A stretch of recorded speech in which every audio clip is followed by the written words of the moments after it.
कहानी की शुरुआत होती है एक छोटे से गांव से, जहां सूरज की पहली किरणें खेतों में सोने जैसी चमक बिखेर रही थी। गांव का नाम आशापुरा था और यहाँ की हर एक चीज़ में अनोखी शांति और सादगी थी। उसी गांव में एक रामनाथ नाम का एक आदमी रहता था, जो कि बहुत ही अमीर बाप का बेटा था।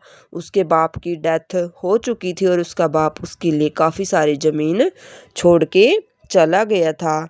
लेकिन रामनाथ चाहता था कि मेरे पास एक ऐसी औषधि हो जो हर चीज़ को सोने में बदल सके। इसलिए वह इस चीज़ पर काफ़ी सारा धन और समय व्यर्थ कर रहा था, जिसके कारण उसकी पत्नी भी उससे खफा थी और वह चाहती थी कि उसका पति रामनाथ ये सब बातें छोड़ के खेतों में काम करना शुरू कर दे।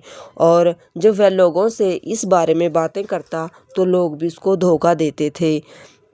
फिर एक दिन उसी गांव में एक जो प्रसिद्ध साधु आए, जिसको महीपति बोला गया। रामनाथ भी उनके पास गया और उसका पक्का अनुयायी बन गया।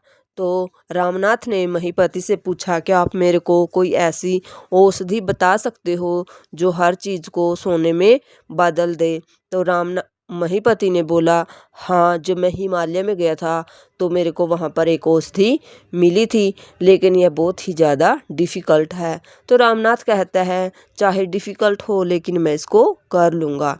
तो साधु रामनाथ को बोलते हैं कि आपको अपनी जो ज़मीन आपके पिता ने आपको दी है, उसमें जो केले की फसल है वो उगानी होगी और आपको अपने दम पे उस फसल की अच्छे से देखभाल करनी होगी।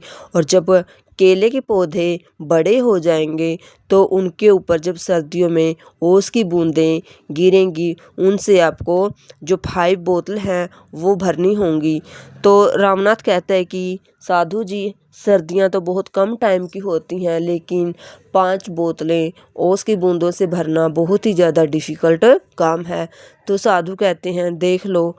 तो फिर रामनाथ ऐसे ही करता है। तो इस काम में रामनाथ को 6 साल लग जाते हैं। 6 सालों के बाद जब उसकी बोतलें ड्यू ड्रॉप से भर जाती हैं तो वह इन बोतलों को लेके फिर महीपति के पास जाता है। तो महीपति जब उन बोतलों को अपने हाथ में लेता है जो ड्यू ड्रॉप से भरी हुई थी, उनके ऊपर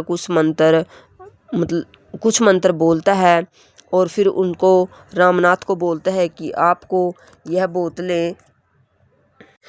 बोतलों का पानी तांबे के बर्तनों पर छिड़कना होगा तो वह चेंज हो जाएगा। लेकिन जैसे ही रामनाथ उन बोतलों से जो ड्यू ड्रॉप्स का पानी है जब तांबे के बर्तन पर छिड़कता है तो इससे कोई फ़र्क नहीं पड़ता। यह देखकर वह बहुत ही ज़्यादा सरप्राइज हो जाता है और कहता है कि बाबा, आपने भी मुझे धोखा दिया है। तो साधु दूसरी तरफ जब यह रामनाथ अपने खेत में केले के पौधों की काम करता था, मेहनत करता था, उस टाइम जब वह पक जाते थे तो उसकी पत्नी उन केलों को बाज़ार में बेचकर काफ़ी सारा धन उन्होंने इकट्ठा कर लिया था और अपने एक बॉक्स में सोने की मोहरों से भर रखा था। तो उसकी पत्नी को बोलता है कि आप उस बॉक्स को लेके आए। तो उसकी पत्नी दूसरी साइड से उन बॉक्स को लेके आती है और फिर साधु उनको दिखाता है कि ये देखो सोना, लेकिन यह कोई मैजिक नहीं है, यह कोई औषधि का कमाल नहीं है। ये तो तुमने जो मन लगा के बिल्कुल अपने दिल से केले के पौधों पर जो मेहनत की, उसकी कमाई का फल है। मुझे पता था कि इन ड्यू ड्रॉप से कुछ नहीं, लेकिन अगर मैं पहले ही आपको यह बताता कि कोई भी ऐसा औषधि नहीं है तो आप मेरे पे यकीन नहीं करते। तो अब मैंने पूरी अच्छे तरीके से आपको बताया है। और फिर रामनाथ को यह बात समझ आ जाती है कि कोई भी ऐसी दुनिया में चीज़ नहीं है जो किसी भी चीज़ को सोने में बदल सके। इसलिए अब वह पहले से भी अच्छी मेहनत करने लगा और अपने खेतों में लहलहाती फसलें पकाने लगा, जिससे वह बहुत ही ज़्यादा अमीर हो गया और वह दिल से भी संतुष्ट हो गया।